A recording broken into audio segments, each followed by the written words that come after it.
예, 안녕하십니까. 본 강좌는 OX 1700제 강의가 되겠습니다.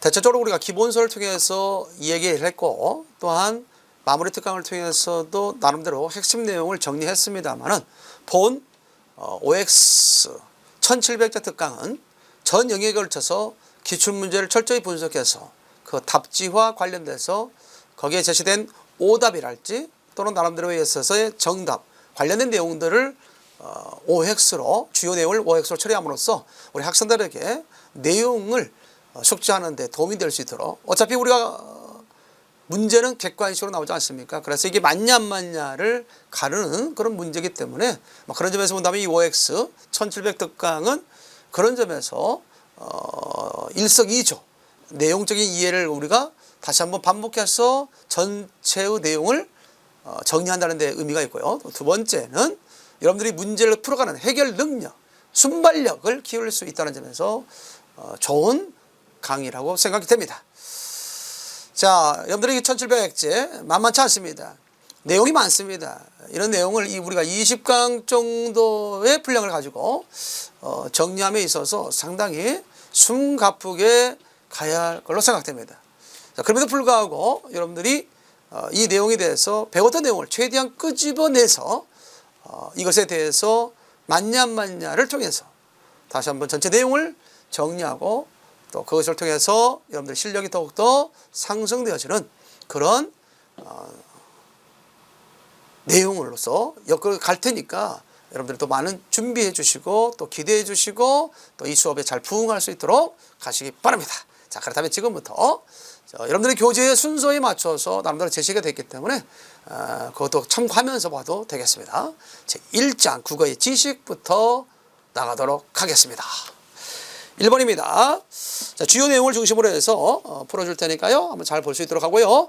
여러분들 수업을 듣기 전에 거기에 OX와 관련돼서 가로된 부분에 대해서 여러분들 한 번씩 쭉 풀어보고 이 수업을 듣는 것이 중요하다고 생각합니다. 1번, 인간만의 언어를 가지고 있다는 것은 언어 습득 이론 가운데 합리주의 이론의 근거다. 자, 우리가 언어 습득 이론에는 두 가지가 있습니다. 합리주의 이론, 경험주의 이론이 있습니다. 그래서 합리주의 이론이 바로 우리 인간은 본시 언어 습득 능력을 가지고 있기 때문에 일정 시간만 지나가면 언어를 습득하게 된다. 또 언어를 모두 통달할 수 있다라고 하는 거겠죠. 따라서 1번은 맞는 내용이다라고 얘기할 수 있습니다. 그래서 옵니다. 경험주의라는 것은 다 모든 것을 손대어서 또는 우리가 얘기할 수 있을 때 경험을 통해서 모든 지식을 습득할 수 있다는 것이 경험주의 이론이죠. 따라서 얼음은 손을 대보고 차가운 것을 통해서 차갑다라고 배우는 것, 또는 우리가 됐을 때 뭐예요? 또 불은 만져보고 뜨겁다는 것을 통해서 우리가 뜨거운 것을 알게 되는 것, 이건 다 경험주의 이론이죠. 자, 그래서 1번은 합리주의는 맞습니다. 자, 2번 같은 경우에서 소문나고 맛있는 울릉도 호박엿은 개념적으로 가까운 것이 언어 표현에도 가깝게 나타난다. 이거 근접적 도상성이다. 이 도상성에는 이제 근접적 도상성, 양적 도상성 뭐 이런 것들이 주로 있는데 이거는 근접적 도상성 맞습니다. 그래서 우리가 대체적으로 가까운 것을 먼저 하는데, 자, 거기에 관련해서 우리가 보게 되면 소문나고 맛있는 울릉도 호박엿 할 때 거기에 관련해서 얘기할 수 있는 것이 본질에 가까운 것을 먼저 제일 가까운 곳에 둔다는 거죠. 따라서 왜 호박엿이 좋냐라는 것은 소문나고 맛있는 울릉도인데, 소문나서 맛있습니까? 맛있어서 소문난 겁니까? 맛있어서 소문난 거죠. 그러니까 본질에 가까운 것이 맛있다죠. 그래서 이것이 소문나고 맛있는 울릉도 호박엿이라고 얘기하는 거죠. 자, 양적 소상성이라는 것은 언어의 내용이 복잡할수록 형식도 복잡하거나 길어진다는 것이다. 맞죠? 근데 아이가 아이들 있지 않습니까? 아이라는 그 단어보다는 아이들이라는 단어가 더 의미를 많이 포함하고 있죠. 따라서 이것을 양적 도상성이다라고 할 수 있습니다. 하나만 더 한다면 네 번째로서 우리가 기억할 수 있는 도상성에 있어서, 도상성은 자의성에 대한 반대적 개념으로 이해할 수 있는 건데, 그 도상성에는 세 가지가 있다 그랬죠. 첫 번째 기억할 수 있는 것이 뭐냐? 첫 번째가 거기 나와 있는 것처럼 근접적 도상성, 근접적 도상성이다. 그 다음에 또 하나 얘기한다면 양적 도상성, 그 다음에 순서적 도상성. 자, 이렇게 해서 우리가 도상성에 대해서는 이해할 수 있죠. 근접적 도상성, 양적 도상성, 그 다음 뭐가 있다지? 순서적 도상성이 있다라고 이렇게 얘기할 수 있는 거죠. 자, 일반적으로 봤을 때 이제 근접적인 도상성과 관련돼서 얘기하는 것은 앞서 얘기했던 것처럼 거기 소문나고 맛있는 훌륭도 호박엿이 될 것이고, 양적 도상성은 금방 얘기했죠. 우리들처럼 우리에 대해서 우리들. 형식이라는 것이 그 의미를 담는 것만큼 형식이 늘어날수록 의미도 많아지고 한다는 거죠. 그래서 이걸 양적 도상성이라고 합니다. 순서적 도상성은 여기저기 같이 여기 먼저 나오고 저기죠. 이거 이외에도 우리가 보게 되면 뭐가 있습니까? 오르고 내리다, 오르내리다, 올라가야 내려오겠죠. 이렇게 해서 순서적 도상성과 관련되어 있다라고 얘기할 수 있습니다. 잘 알아듣죠. 열고 닫는다 할 때 뭐라고 하죠? 이것을 여다지라고 하죠. 여다지. 이런 것들이 순서적 도상성과 관련되어 있다. 자, 그래서 4번 같은 경우는 여닫다는 실제어 순서가 언어 표현에 반영되어 나타나는 순서적 도상성이다. 맞습니다. 자, 아야시라는 감탄사는 언어의 표현적 기능을 보여준다. 표현적 기능이 아니라 표출적 기능이죠. 표현적 기능과 표출적 기능의 차이점은 대체적으로 우리가 의도성이 있느냐, 의도성이 없느냐, 둘 다 감정을 표현한다는 점에 공통점이 있다고 했죠. 그러나 의도성이 있으면 표현, 의도성이 없으면 표출로 본다라고 했습니다. 자, 친교적 기능은 언어를 통해 사람들 간의 친밀한 관계를 확인하거나 유지하는 기능을 한다. 맞죠? 친교적 기능은 대체적으로 언어에 있어서의 본격적 기능이라기보다는 사람들 간의 관계를 돈독하게 위한 기능이다. 그래서 우리가 사교적 기능이다, 친교적 기능이다, 또는 친화적 기능이다, 이런 표현을 쓰게 되죠. 잘 기억해 두시고, 7번째에 있어서 잔디밭에 들어가지 마시오는 감화적 기능이다. 감화적 기능이라는 것은 행동의 변화나 성격의 변화를 가져오는 기능을 감화적 기능이라고 하죠. 다른 말로는 지령적 기능 또는 감화적 기능 이렇게 표현하죠. 맞습니다. 내일의 최저 기온은 영하 10도입니다는 정보적 기능과 관계됐다. 자, 내가 모른다. 내일은 어느 정도 될까요? 내일은 아주 쌀쌀한 날씨가 된다고 하는데요. 내일은 아마 최저 영하 10도일 것이다 라고 하는 것은 내가 모르는 것에서 답을 줬다면 그건 정보적 기능과 관련이 있죠. 맞습니다. 안녕히 주무셨어요는 인사말이라면 친교적 기능입니다. 자, 오늘 날씨가 참 좋다가 10번째입니다. 오늘 날씨가 참 좋다가 특별한 의미 없이 친근함을 나타낼 때 사용된다면 친교적 기능이다. 맞죠? 그런데 만약에 이런 똑같은 말이라도 날씨 이야기라도 오늘 날씨가 어떻습니까? 예, 오늘 하루는 화창한 날씨가 된대요. 이렇게 하면 정보적 기능이죠. 자, 아이고 참 날씨가 화창하네요. 아, 그런 게 말입니다. 참 화창하네요. 서로 주고받는 인사말로서 이해됐다면 이것은 사교적 기능이죠. 이해할 수 있겠습니까? 자, 알아둬요. 또한 아내의 입장에서 아이고 오늘 날씨가 참 좋아요 여보 라는 간접적인 말은 밖으로 나가지 않는 의미가 됐다면 이거는 소위 감화적 기능에 속한다. 똑같은 인사말이라도 상황에 따라 다르다는 거 수업 시간에 여러 차례 배웠죠. 자, 언어의 미적 기능에는 언어의 내용뿐만 아니라 언어의 형식이 주는 효과도 중요하다. 특히 시에 있어서의 운율 형성 이런 형식의 문제도 역시 미적 기능과 관련돼 있다. 그래서 우리가 같은 자수를 반복한다든지 뭐 연을 반복한다든지 이런 것도 다 하나의 미적 기능 또는 다른 말로 미학적 기능이라고 얘기할 수 있습니다. 자, 이 밖에 우리 기억할 수 있는 것은 13번째입니다. 콩 심은 데 콩 나고 팥 심은 데 팥 난다는 대꾸 형식. 이것이 바로 그거죠. 대꾸 형식도 역시 미적 기능, 미학적 기능과 관련되어 있습니다. 맞습니다. 자, 언어의 기호성은 언어는 일정한 내용을 음성의 형식으로 전달한다는 기호 체계를 말한다. 자, 맞죠? 언어의 기호성은 언어라는 내용을 기호를 통해서 표현한다는 점에서 기호성이다. 또한 언어라는 것은 이와 같이 형식과 의미로 되어 있다. 이와 같은 것을 이원성이라고 말하기도 하죠. 내용을 기호로 표현한다. 기호성, 형식과 의미로 되어 있다는 점에서 이원성이라는 말에 대해서 기억할 수 있어야겠습니다. 잘 정리해두면 되겠고요. 자, 이 밖에 기호와 의미의 관계는 일정한 법칙에 의해서 성립되는 것과 관련된 것이 자연스럽다. 아니죠. 일정한 법칙에 의해서 성립된다는 것은 법칙성이다. 또 규칙성이다. 라고 하는 거고, 일정한 그런 어떤 규칙이 없이 형성되는 것을 할 때를 자의성이라고 하죠. 그렇다면 결국 15번에 있어서는 X가 맞겠죠. 언어는 그 언어를 16번입니다. 언어는 그 언어를 사용하는 사람들 사이의 약속이기 때문에 개인이 임으로 바꿀 수 없다는 것과 관련된 언어적 특성인 사회성이다. 맞죠? 사회성. 그래서 다른 말로는 이것을 불역성이라고 얘기합니다. 불역성. 쉽게 바꿀 수 없다. 불역성. 자, 개인 힘으로 바꾸나 고칠 수 없다. 불역성. 기억할 수 있어야 되겠죠. 자, 17번 가니까 자의성 때문에 똑같은 물건이라도 언어마다 기호가 다르다. 이것은 나라마다 똑같은 대상에 대해서 다른 형식을 통해서 표현한다는 거죠. 자의성의 증거로서 맞습니다. 자의성 증거. 이런 것들도 우리가 이제 언어의 특성적 측면에서 얘기했던 것이 있죠. 이것을 때 우리가 이와 같은 것을 말하는 거 아니겠습니까? 사람이다. 사람인자 또는 영어로서는 동일한 대상에 대해서 다른 형식을 통해서 표현한다는 점 자의성. 그렇게 정리할 수 있겠습니다. 자, 이밖에적으로 기억할 수 있는 것입니다. 18번입니다. 국어에서는 신발이라고 부르는 것을 영어로는 슈즈라고 부른다와 관련된 언어적 특성은 사회성이다. 아니죠? 자의성이죠. 동일한 대상에 대해서 각각 서로 다른 형식을 통해서 표현한다는 점, 따라서 이것은 자의성의 증거와 관련된 내용이다. 그래서 18번에 있어서는 자의성, 그러므로 X 돼야 되겠습니다. 자, 신발을 시계로 부르지 못하는 상황에 담긴 언어적 특성은 뭐냐? 자, 개인이 임으로 바꾸거나 고칠 수가 없죠. 신발이면 신발이지 시계가 될 수 없다는 점이죠. 이것은 사회성과 관련되어 있다. 맞습니다. 그래서 공이 X가 아니라 공이라고 해야 되겠죠. 19번은 맞습니다. 공. 20번입니다. 공이라고 해야 될까요? 오라고 할까요? OX니까 오라 합시다. 오, 이렇게 하는 거겠죠.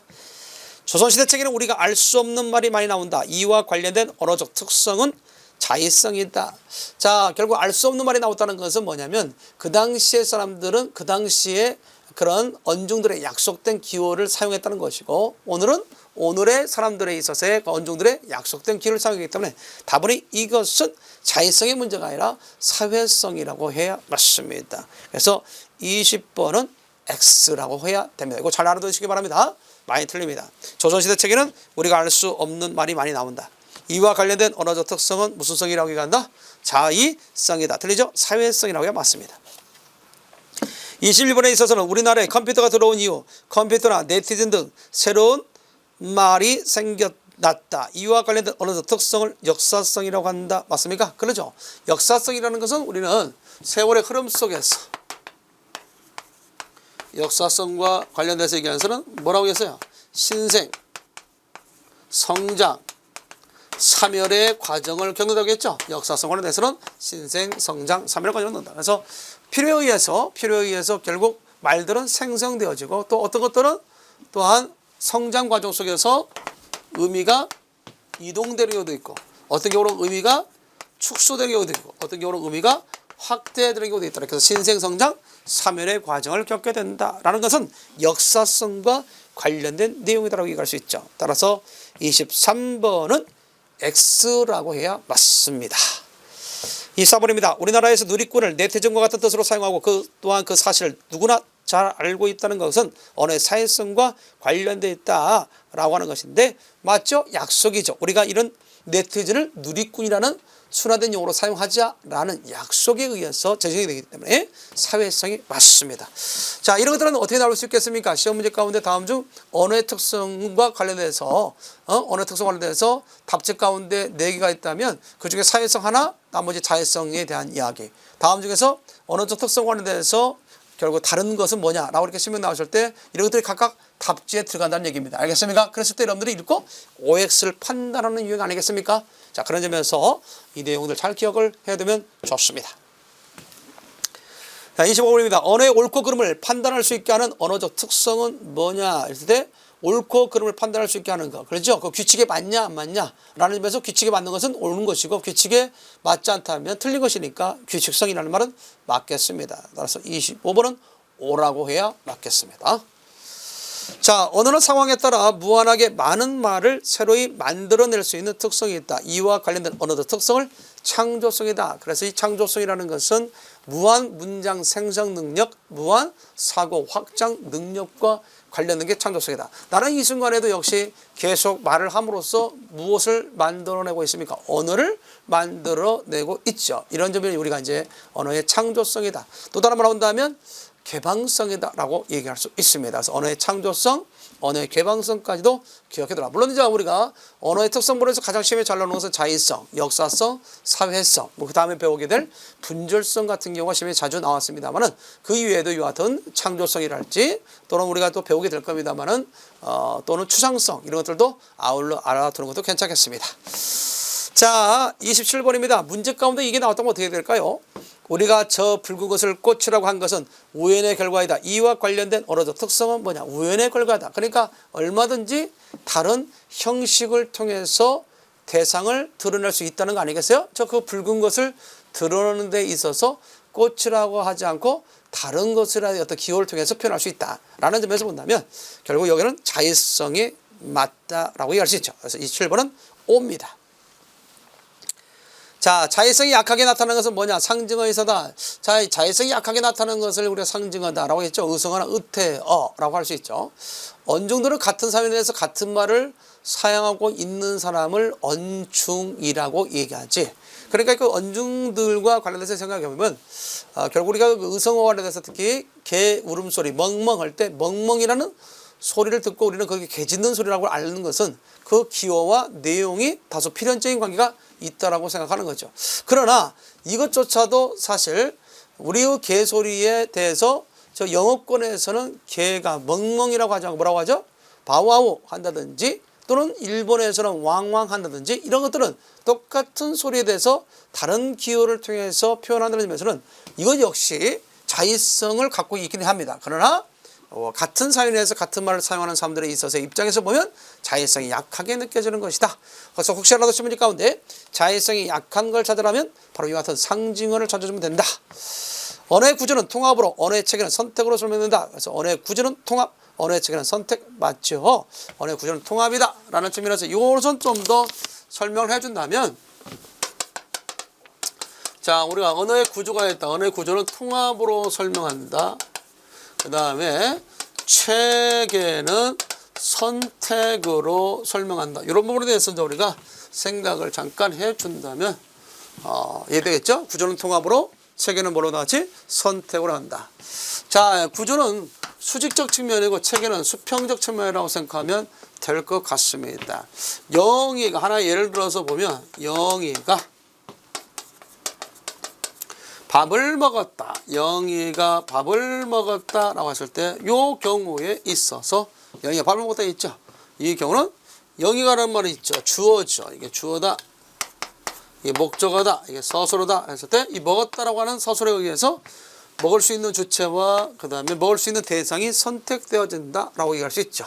그리고 영이라는 말 다음에 받침이 없는 모음들 다음에 주격조사 가가 온다. 받침이 있을 때는 목적사 을이 온다. 그 다음에 먹이라는 말 다음에 음성음절 다음에 과거 시점에는 어시 온다. 이렇게 다 선택이라고 얘기합니다. 선택이 있다 라고 얘기할 수 있는 거고, 그 다음에 구조라고 하는 것은 뭐냐? 구조라고 하는 것은 이것이 하나의 문장의 구조라고 본다면 이 문장의 구조는 밑으로 가면 영희는 영희해서 단어죠. 단어.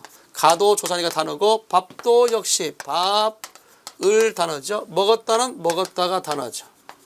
따라서 이 문장은 하나 둘 셋 넷 다섯 개라는 단어로서 구성되었다. 따라서 이렇게 내려가면 분석 아니겠습니까? 근데 이것이 묶어지면 통합을 통해서 다섯 개의 단어가 영희가 밥을 먹었다는 문장의 구조를 이룬다라고 얘기하는 거죠. 하나만 더 설명한다면 여러분들 먹었다 할 때 먹었다는 몇 개의 형태수로 먹었다로 나누죠. 그러니까 세 개의 형태수로 나눌 수 있다. 이 세 개의 형태수가 통합되어서 먹었다라고 하는 하나의 단어의 구조를 이룬다. 그래서 구조는 통합으로 설명하고 체계는 선택으로 설명한다. 그러면서 선택에 대해서 이야기했던 것 중에 하나가 개방적 선택이 있다. 그 다음에 폐쇄적 선택이 있다. 들어본 적 있죠?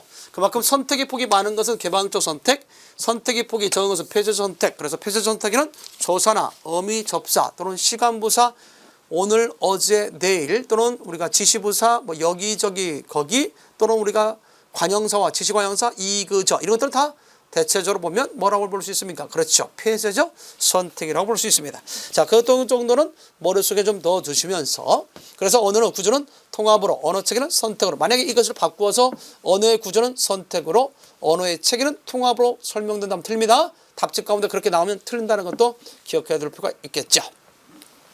따라서 30분에 있어서 조사, 어미, 접사 등은 선택 가능의 수가 제한적인 폐쇄적 선택에 속하다. 맞죠? 그래서 O 하면 되겠습니다. 자, 언어는 국가를 배경으로 형성된다. 그렇죠? 언어는 국가를 배경으로 형성된다? 아니죠. 언어는 민족을 배경으로 형성되고요. 국어가 국가를 배경으로 형성되죠. 따라서 이건 틀렸습니다. X 해둬야 되겠죠. 자, 언어와 불가분의 관계 있는 것은 언어 사회이다. 맞습니다. 언어와 민족은 불가분의 관계에 있지 않고 오히려 언어와 불가분의 관계에 있는 것이 언어 사회가 되겠습니다. 이 부분도 역시 주의를 좀 해둬야 되겠죠. 그래서 우리가 대체로 보면 한국 사회에 태어났기 때문에는 한국어를 하게 되는 거죠. 또는 한국 내에서도 전라도에 태어났는지 경상도에 태어났는지 강원도에 태어났냐에 따라서 그와 관련된 말을 하게, 지역을 하게 되죠. 이것이 바로 언어는 언어 사회와 밀접한 관련이 있다는 것을 보여주고 있습니다. 33번입니다. 언어 우위관이란 사고가 언어에 의해서 지배를 받는다는 것이다. 자, 이 사고가 언어에 지배를 받는 것이 언어 우위관이고요. 결국 사고 우위관은 언어가 없어도 생각할 수 있다는 것이 사고 우위관이었죠. 그런 의미에서 본다면 언어 우위관이란 사고가 언어에 의해서 지배를 받는다. 맞습니다. 오! 우리말에 감정을 표현하는 형용사가 많다고 해서 우리 민족이 다른 민족보다 특별히 감정적인 것은 아니다는 말은 사고 우위관과 관련됐다. 자, 한마디로 말해서 언어가, 즉 형용사가 많다고 해서 또 감각가 많다고 해서 서양에 비해서 더 감각적이다라고 볼 수 없다는 것은 결국 언어에 지배를 당하지 않는다는 얘기죠. 이름으로 사고 우위관과 관련된 말입니다. 맞죠? 따라서 O 해두면 되겠습니다. 우리가 무지개 색깔을 7가지라고 생각하는 이유는 그것을 표현하는 말이 7개이기 때문이다는 사고 우위관과 관련된 내용이다. 맞습니까? 자, 우리는 대체로 보게 되면 요것과 관련해서 주의해야 될 필요가 있겠죠. 무지개 색깔 7가지라고 생각하는 이유는 그것을 표현하는 말이 7개뿐이 없기 때문에 관련된 것이다. 이것은 다분히 그 말에 의해서 지배를 당한 것이기 때문에 사고 우위관과 관련된 것이 아니라 언어 우위관과 관련된 내용이죠. 그래서 36번과 관련돼서 이거는 X라고 해야 맞습니다. 잘못 X라고 해주기 바랍니다. 잘못된 거 있고. 자, 다시 한번 얘기합니다. 우리가 무지개 색깔을 7가지라고 생각하는 이유는 그것을 표현하는 말이 7개이기 때문이다라는 것은 언어에 지배를 당한다는 점이죠. 그래서 이것은 언어 우위관과 관련된 내용이다. 자, 그러므로 사고 우위관이라고 해서는 X죠. 국어에는 높임법과 높임말의 발달에 있어서 한국인들은 상하 인간관계에 더 신경을 쓰고 예를 중시하는 경향이 있다는 사고 우위관과 관련된 내용이다. 자, 높임법과 높임말의 발달에 있어서 한국인들은 상하 인간관계에 바로 더 신경을 쓴다. 말이 있기 때문에 그런다는 것은 언어에 지배를 당한다라는 말이겠죠. 따라서 언어 우위관이지 사고 우위관이 아니죠. 자, 이것도 역시 다 답지에 들어가서 다음 중 언어관이 틀린 것은 뭐냐 이렇게 나올 수 있는 거 아니겠습니까? 그러므로 여러분들의 최종적인 이렇게 OX를 통해서 그 말이 맞냐 안 맞냐를 빨리빨리 캐치해내는 것도 중요한 겁니다. 자, 38번입니다. 우리는 용, 도깨비, 봉황 등의 말을 배움으로써 현실에서 경험할 수 있는 것뿐만 아니라 경험할 수 없는 것도 생각하고 상상할 수 있다는 언어 우위관과 관련된 내용이다. 자, 결국 그 언어를 통해서 이와 같이 우리가 경험할 수 없는 것도 생각해냈다는 것은 다분히 그 언어에 의해서 지배를 당한 것이다. 언어 우위관 맞습니다. O라고 해야 맞습니다. 자, 국어 문장에서 서술어가 맨 끝에 온다고 해서 39번입니다. 국어 문장에서 서술어가 맨 끝에 온다고 해서 우리가 중요한 사실에 관심이 적거나 중요하지 않다고 생각한 것은 언어 우위관과 관련된 내용이다. 국어 문장에서 서술어가 맨 끝에 온다고 해서 우리 중요한 사실에 관심이 적거나 중요하지 않다고 생각하는 아니다. 즉 다시 말해서 어수이나 언어에 의해서 지배를 당하지 않는다는 것이니까 이거는 결국 어떤 사고 우위관과 관련된 내용이네요. 따라서 39번은 X라고 해야 맞겠습니다. X. 잘 따라오겠습니까? 잘 봅시다. 자, 40번입니다. 한국어, 터키어, 몽고어, 일본어, 중국어 등은 알타이 어족에 속한다. 자, 맞으면 O, 틀리면 X? 그렇죠. X죠. 여기서 우리가 보게 되면 한국어, 터키어, 몽고어, 일본어 등은 알타이 어족에 속하지만 거기에 있는 중국어는 인도지나 어족에 속한다는 점에서 X라고 해야 맞습니다. 자, 41번입니다. 한국어는 형태상 굴절어이므로 접사나 어미가 발달되어 있다. 한국어는 형태상 굴절이므로 접사나 어미가 발달되어 있다. 자, 우리 한국은 형태상 굴절어가 아니죠. 우리가 언어에 있어서 형태상 갈래에는 뭐 첨가가 있고 굴절어가 있고 고리보가 있고 뭐 집합어 등이 있는데 우리는 그중에 첨가어에 속하죠. 조사나 어미라는 문법적 형태소를 나타내는 말이 발달돼서 그 말을 결합시켜줌으로써 문법적 관계를 달리하죠. 막 그런 점에서 한국어는 형태상 굴절어가 아니라 첨가라고 해야 맞죠. 따라서 41번은 X라고 해야 맞습니다. 자, 42번입니다. 국어는 한국인의 사고의 바탕을 이룬다. 그래서 국어는 한국인의 사고의 바탕을 둔다. 자, 대체로 보게 되면 이것도 역시 언어는 인간의 사고를 형성하고 반영할 중요한 도구이기 때문에 결국 국어는 한국인의 사고의 바탕을 두는 것이 맞는 말이죠. O라고 해야 맞습니다. 자, 43번입니다. 국어에서는 울림소리와 안울림소리에 의해 구별되는 단어가 있다. 우리 국어에서는 울림소리와 안울림소리에 있어서 구별되는 단어가 있다라고 하는데 요 부분은 어떤 측면이냐면 X입니다. 요거는 약간 설명할 필요가 좀 있겠네요. 대체적으로 보게 되면 영어에 있어서는 B가 있다, P가 있다, 또는 D가 있다, T가 있다. 어때요? 이 부분에 대해서 구별을 하죠. 근데 우리 국어에 있어서 보게 되면 이런 것들이 있죠. 밥이 있습니다. 그러면 이때의 피읍은 뭐냐? 이때 B는 뭐냐? 소리상 우리 무성음으로서 P입니다. 근데 요 B는 뭐냐? 대체적으로 모음과 모음, 울림과 울림이니까 B가 되거든요. 그러면 실제적으로 본다면 우리는 비읍이라는 하나의 의문을 통해서 P도 B도 같이 다 표현하고 있죠. 그러므로 우리 국어에서는 울림과 안울림의 구별이 없다라고 얘기하는 것이 맞는 것입니다. 영어권에서는 무성음과 유성음에 있어서 구별을 갖다 해서 뜻이 달라짐이지만 우리는 비읍과 비읍 같은 음으로 연결되는 거죠. 뭐 그런 점에서 본다면 우리는 뜻의 구별이 없다. 이런 부분에서 우리가 얘기할 수 있는 거겠습니다. 그래서 43번에 국어에서는 울림과 안울림에 의해 구별되는 단어가 있다가 아니라 없다라고 해야 맞습니다. 잘 기억해 두시고요. 44번에 있어서는 국어에서는 주어나 목적어 등의 주성문이 쉽게 생략될 수 없다. 생략될 수 없다가 아니라 생략될 수 있다가 맞습니다. 우리 국어에서는 문장 성분의 생략이 용이합니다. 지금 계속해서 이런 것들은 국어의 특징과 관련된 내용입니다. 자, 다음에 모노테프레 보면 뭐 이렇게인데 철수가 밥을 먹었다 할 때 너 밥 먹냐? 그러면 응 하면 대답만 하더라도 나 밥 먹는다 할 때 각각 주어, 서술어, 그 다음에 뭐야 낫지 목적을 다 생략할 수 있는 거 아니겠어요? 이런 것들 문장 내에서 성분 생략이 용이하다라고 하는 것도 기억할 수 있어야 되겠습니다. 자, 45번입니다. 국어는 함축적이고 압축적인 표현이 가능하다. 그렇죠? 국어의 표면에 드러나지 않는 여러 가지 의미를 상황에 의하여 판단하는 언어로 다분히 압축적이고 함축적인 표현이 가능하다라고 얘기할 수 있습니다. 더더구나 우리가 성분 생략이 용이하기 때문에 그렇습니다. 그렇기 때문에 대체적으로 빵 이렇게 해서도 어떻게 돼요? 야, 너 빵을 먹어? 빵 먹고 싶어? 빵 먹고 싶어? 이런 식으로 돼요. 빵 하나만 등록해서도 여러 가지 의미를 드러낼 수 있습니다. 빵? 이 시간에 빵을 먹는다고? 빵! 너 빵 먹는다고? 어때요? 느낌이 달라져? 막 이런 것들을 볼 수가 있습니다. 그래서 국어는 함축적이고 압축적인 표현이 가능하다라고 하는 것도 기억을 좀 해둘 수 있어야 되지 않겠는가. 특히 시 같은 데서는 이런 국어에 있어서의 함축성을 더욱더 많이 활용하기도 한다는 거죠. 그래서 눈이 가는 의미, 뭐 순수, 뭐 정결, 그러지 않겠으면 차가움의 이미지를 통해서 또는 시련, 고난, 뭐 이런 것들 표현할 수 있습니다.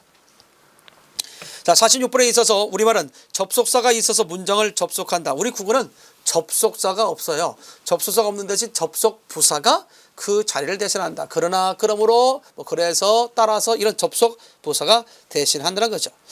자, 그래서 46번에 있어서는 X라고 해야 맞습니다. 자, 우리말에는 수식어와 수식구가 항상 피수식어 앞에 놓인다. 수식어나 수식구 같은 경우는 꾸며주는 말이기 때문에 항상 꾸며주는 말은 꾸밈을 당하는 말 앞에 온다. 이게 맞는 말이 되는 거죠. 그래서 47번은 O. 이런 문제는 어떤 유형의 문제가 나왔을 때 해결할 수 있어요? 다음 중 우리 국어의 특징으로 볼 수 없는 것은 뭐냐? 이럴 때 이런 것들이 답제 속에 다 들어간다 라고 하는 것을 볼 수 있습니다. 자, 그 다음에 이렇게 기억할 수 있는 것이 있습니다.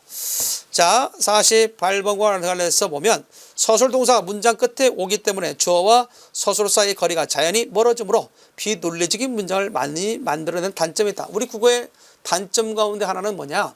서술어가 맨 마지막에 오기 때문에 주어와 서술어 사이에 다른 말이 많이 끼어 들어감으로써 결국 주어와 서술어의 호응이 맞지 않는 문장을 많이 만들어낸다는 단점이 있다라고 얘기할 수 있습니다. 그래서 48번은 O라고 해야 맞습니다. 잘 정리해 주시고요. 다음에 49번입니다. 단어는 사용 양상에 따라서 속어, 새말, 유행어, 은어, 전문어로 나눌 수 있다 라는 말 맞죠? O입니다. 단어는 사용 양상에 따라 속어, 새말, 유행어, 은어, 전문어로 나눌 수 있다. 대표로 그 50번에 있어서 먹주, 대, 삼패, 을시, 을시본, 살, 살본, 땅, 땅본, 또 주는 첨가물, 시장 등에서 사용되는 전문어다. 전문어가 아니라 이거는 계층 간의 비밀을 지키기 위해서 쓰는 말이기 때문에 결국 자기가 부르는 가격을 남이 알면 안 되겠지 않습니까? 그런 점에서 이건 계층 간의 비밀을 지키기 위해서 쓰는 말로 은어라고 해야 됩니다. 은어. 따라서 전문어가 아니라 은어, X라고 해야 되겠죠. 따라서 특정 계층이나 특정 집단에 속한 사람들이 자기들끼리만 사용하는 것을 우리는 뭐라고 한다? 은어라고 이야기하게 되죠. 고기 은어는 아니죠, 분명히. 자, 슬랭어 또는 은어라고 합니다. 그래서 X라고 해야 되겠습니다. 자, 이런 부분에 대해서 주의를 좀 해둘 필요가 있겠죠. 자, 51번 가도록 할까요? 국어는 한 국가의 공식어이자 공용어 맞습니다. O, 국어는 민족을 배우로 한다. 틀렸죠? 국어는 국가를 배우로 하고 언어가 민족을 배경으로 하는 겁니다. 따라서 52번은 X. 자, 53번에 있어서는 국어에는 고유어, 한자어, 외국어가 포함된다. 외국어가 아니라 외래어가 포함되는 겁니다. 그래서 X해야 됩니다. 국어의 체계와 관련돼서 기억을 해둬야 되겠죠. 따라서 국어의 체계는 고유어, 한자어, 외래어지 외국어가 아니라는 것 잘 기억해 두시기 바랍니다. 자, 54번입니다. 의사소통과 관련된 표준어의 기능은 통일의 기능이다. 자, 우리가 소위 보면 표준어의 기능에 있어서 가장 중요한 것 중에 하나가 통일의 기능이죠. 그래서 통일의 기능 맞습니다. 의사소통 나왔다 떴다면 통일의 기능입니다. 55번입니다. 각기 다른 사투리에 대한 모범으로서 역할을 하는 것이 중거의 기능이다. 그러죠? 우리가 이게 표준어냐 표준어가 아니냐를 갖다 우리가 구별하기 위해서는 표준어를 선정해 놔야 표준어와 표준어 아닌 비표준어와의 구별될 수 있죠. 이것을 준거의 기능이라고 합니다. 맞습니다. 56번입니다. 표준어를 쓰는 사람은 사투리밖에 쓰지 못하는 사람보다 더 배운 사람, 나아가 사회적으로 더 우위에 있는 사람임을 드러내는 것과 관련된 표준어의 기능은 뭐냐? 우월의 기능이다. 맞습니다. 우월의 기능. 따라서 대체적으로 우리가 보게 되면 표준어를 배우려고 하는 자세, 배우려고 하는 욕심은 결국 그 표준어에 대해서 우월성을 부여한다고 볼 수 있겠죠. 따라서 우월의 기능 맞습니다. 잘 기억해 두시고요. 57번입니다.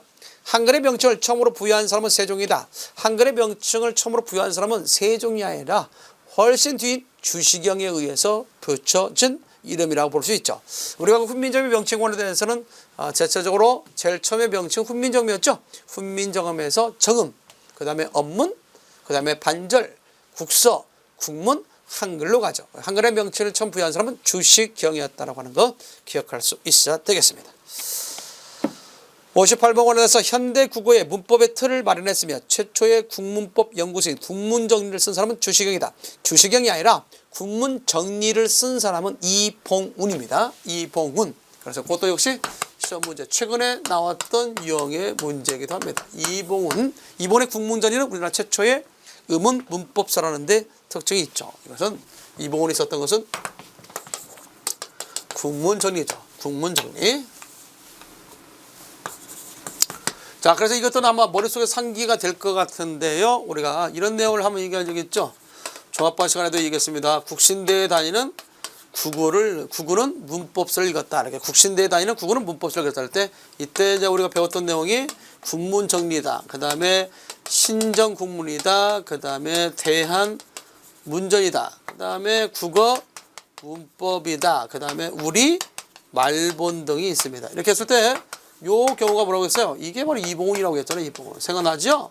앞자만 따서 우리가 외웠습니다. 국, 신, 대에 다니는 국어는 문법서를 읽었다. 이렇게 외웠을 겁니다. 신정국문은 지서경, 한글 정책을 처음으로 논한 문법서가 신정국문이고 대한문전은 6일준에 의해서 쓰였죠. 6일준. 우리나라 최초의 서구적인 문법서. 우리나라 최초의 서구적인 문법서는 6일준의 대한문전. 국어 문법이 이것이 주시경입니다. 우리나라 최초의 체계적인 문법서가 바로 뭐냐? 국어 문법이고 우리 말본 같은 경우가 최현배에 의해서 쓰여진 거죠. 따라서 이러한 문법서들은 개화기 때에 서양 사람들에 의해서 자극을 받아서 우리 학자들도 우리 문법에 대해서 우리 국어에 대해 연구해야 되겠다 해서 나온 것이 바로 이런 문법서들이라 볼 수가 있습니다. 그런 부분에 대해서 우리가 주의를 좀 해둘 수 있어야 되지 않겠는가. 자, 이렇게 해서 58번에는 X라고 해야 맞습니다. 하나만 더 해볼까요? 한글은 풀어쓰기에 적당한 자, 풀어쓰기에 적당한 것이 아니라 우리 한글이랑 한자는 모아쓰기. 풀어쓰기라는 것은 이것들이지 않겠습니까? 갑이 있다 하면 기역, 비읍 이렇게 쓰는 것을 풀어쓰기라고 하죠. 영어가 바로 이런 풀어쓰기죠. 우리는 모아 쓰는 거죠. 그래서 모아쓰기에 관련돼서 이해가 쉽겠다. 따라서 59번은 X라고 해야 됩니다. 하나만 더 할까요? 자, 우리나라 최초의 어린이 한자 학습서는 최세진의 훈몽자회다. 우리나라 최초의 어린이 한자 학습서는 최세진의 훈몽자회 맞습니까? 그렇죠? 맞습니다. O라고 해야 되겠죠. 최세진의 훈몽자회는 우리나라 최초의 어린이 한자 학습서라고 말할 수도 있으면서 또한 대체로 최세진의 훈몽자회를 통해서 오늘날 같이 현대국어와 같이 자모의 명칭과 그 배열 순서가 비슷하게 매김된 문헌도 최세진의 훈몽자라고 하겠죠. 일단 여기까지 기억해 두기 바랍니다. 이제 읽을 때 여러분들의 순간순간 머릿속에 OX를 외쳐보는 것도 좋겠습니다. 잠시 쉬었다 다시 이어가겠습니다.